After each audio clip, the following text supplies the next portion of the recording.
काम है कि जिस संगठन में रहूं उस संगठन को मजबूत करें। और जहाँ तक किसी पद की बात होती है तो बताइए, मैं तो भारत सरकार में केंद्र का मंत्री भी रहा। राजनीतिक मजबूरी तो नहीं, मजबूरी कोई नहीं होती। मजबूरी क्या होती है? मैं मजबूर आदमी नहीं हूँ, मैं मजबूत आदमी हूँ। सभी बिहार वासियों को, सिवान वासियों को इस संकल्प लेना है कि बिहार में भी और सिवान में भी जो राष्ट्रीय औसत प्रति व्यक्ति हो 2047 में, वो कैसे यहाँ भी हो, उसके लिए अपनी तरफ से सारे प्रयास करें। जितना बैठक के दौरान कार्यक्रम का आयोजन किया गया है उसकी बात फिक्र किए हैं, क्या कुछ कहिएगा? देखिए, एक सामाजिक संगठन है और सामाजिक संगठन का समाज के विकास में बहुत बड़ा योगदान है। मैंने सबसे ये अनुरोध किया है कि समाज के सब लोग एकजुट रह कर के काम करें और कभी भी छोटा सोच नहीं रखना, बड़ा सोच रखना है। राजनीति और समाज की सेवा किसी एक जाति से नहीं होती है, जमात से होती है। लेकिन जिस भी आप समाज जाति में रहते हैं, सब लोग मिलकर करके साथ काम करिएगा तो आपका भी विकास होगा, समाज का भी विकास होगा और देश का भी विकास होगा। एक अहम बात जो लोग जानना चाहते हैं सर, तो आपको यहाँ पर लखन की भूमिका में जो आपके समर्थक हैं सब लोग कह रहे थे और नीतीश बाबू को राम कह रहे थे, तो राम लखन के बीच में अभी सब ठीक है? देखिए, एक बात मैं बता दूं भाई, नीतीश बाबू के साथ हम काम किए हैं और नीतीश बाबू का तो खुद ही नाम नीतीश है, नीति के ईश है वो, और हमारा नाम तो रामचंद्र है।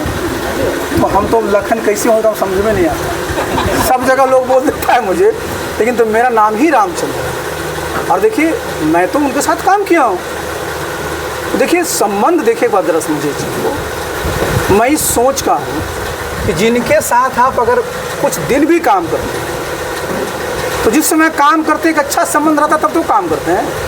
तो हम तो बरसों तक उनके साथ काम किए हैं, तो संबंध में कोई खटास आने की बात नहीं है। लेकिन हाँ, आज मैं दूसरे दल में हूँ, मैं भारतीय जनता पार्टी में हूँ और वो राष्ट्रीय जनता दल यू के हैं और बिहार में एनडीए की सरकार है, केंद्र में भी एनडीए की सरकार है, तो हमारा तो दायित्व है ना जी। राजनीतिक मजबूरी तो नहीं, मजबूरी कोई नहीं होती। मजबूरी क्या होती है? मैं मजबूर आदमी नहीं हूँ, मैं मजबूत आदमी हूँ। अच्छा सर, जब से भाजपा में आए हैं राजनीतिक सक्रियता थोड़ा कम हो गई है, यही तो आपको समझ में आता होगा ना। देखिए, हर एक जगह पर अपना अपना दायित्व होता है। आप लोगों को क्यों ऐसा लगा? चूँकि मैं पिछले 5-6 महीने से मैं दिल्ली में था, तो लोगों को लग रहा था कि आरसीपी सिंह कहाँ गायब हो गए, लापता हो गए, दिखते नहीं हैं। तो भाई केंद्रीय नेतृत्व है, उनसे हमारा विचार विमर्श हुआ था, उन्होंने रोका था। तो भाई हम जिस पार्टी में हैं उसके जो वरीय नेता जो कहेंगे वही ना हम करेंगे। और आज इसलिए फिर क्यों हम घूम रहे हैं कि सब लोगों को लगेगा कि नहीं नहीं, मैं तो एक्टिव हूँ और मैं एक्टिव हूँ और एक्टिव रहूँगा और बिहार में मजबूती से काम करूँगा और संगठन को मजबूत करूँगा।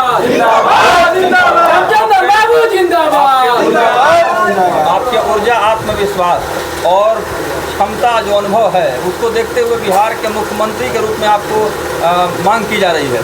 ये आरसीपी बाबू बिहार का मुख्यमंत्री बने विधानसभा चुनाव जो होने जा रहे हैं। देखिए, अभी तो मैं भारतीय जनता पार्टी का कार्यकर्ता हूँ और मेरा काम है कि जिस संगठन में रहूँ उस संगठन को मजबूत करें।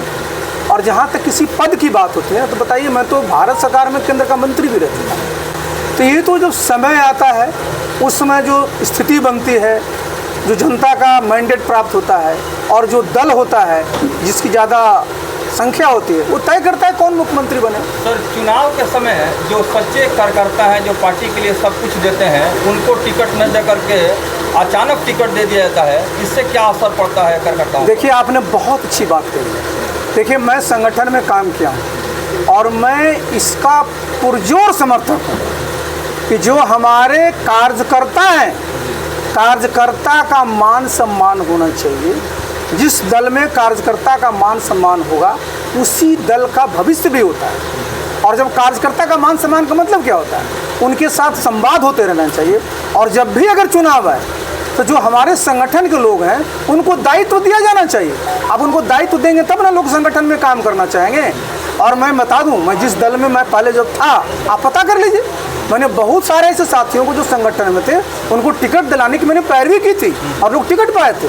तो मैं इस बात का समर्थक हूँ कि जितने हमारे मजबूत साथी कार्यकर्ता वर्षों से संगठन में काम करते हैं, दल में काम करते हैं, जब चुनाव आए तो पार्टी को उनको चुनाव लड़ाने में प्राथमिकता दी जानी चाहिए। भाजपा के जो कार्यकर्ता है कर्मठ कार्यकर्ता हैं, वो 5 साल 24 घंटे मेहनत करते हैं।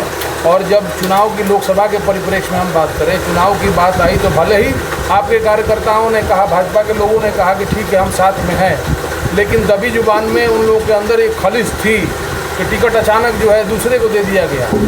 विधानसभा में इस तरह की चीज़ें तो नहीं देखने को मिली। देखिए मैंने आपको बताया ना, देखिए 2 चीज़ें हैं। एक, जब कोई दल अपने बूते चुनाव लड़ता है तो फिर तो आप स्वतंत्र हैं कि भाई 243 सीट है आपके पास, जिसको लड़ना चाहिए। लेकिन जैसे ही आप किसी गठबंधन बनाते हैं तो उसमें गठबंधन में सहयोगी दल होते हैं, उनके साथ आपको सीट का शेयरिंग होता है। सीट शेयरिंग का कुछ फार्मूला होता है, उसके आधार पर जितना सीट आपको मिलेगा उसी पर नाप लड़िएगा।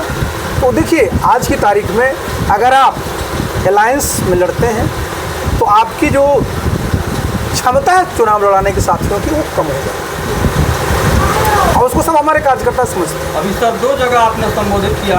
अभी महिलाओं को आप संबोधित कर रहे थे जो मैडम है, और डॉक्टर साहब के, डॉक्टर राजीव कुमार सिंह के स्थान पर हैं।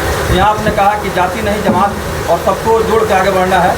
वहाँ महिलाओं के आपने विकास की बात करी। क्या मैसेज देंगे सीवान के महिलाओं से और यहाँ की जनता को? देखिए मेरा तो स्पष्ट मैसेज है कि जब भारत को 2047 में विकसित राष्ट्र बनाने का संकल्प प्रधानमंत्री जी ने, तो हम सभी बिहार वासियों को, सीवान वासियों को इस संकल्प लेना है कि बिहार में भी और सीवान में भी जो राष्ट्रीय औसत प्रति व्यक्ति हो 2047 में, वो कैसे यहाँ भी हो, उसके लिए अपनी तरफ से सारे प्रयास करने हैं। केंद्र की सरकार हो, राज्य की सरकार हो, उनके सामने अपनी बातों को रखना है, जिससे कि बिहार 2047 में जब पूरा राष्ट्र विकसित हो तो बिहार और सीवान पीछे न रह जाए। धन्यवाद।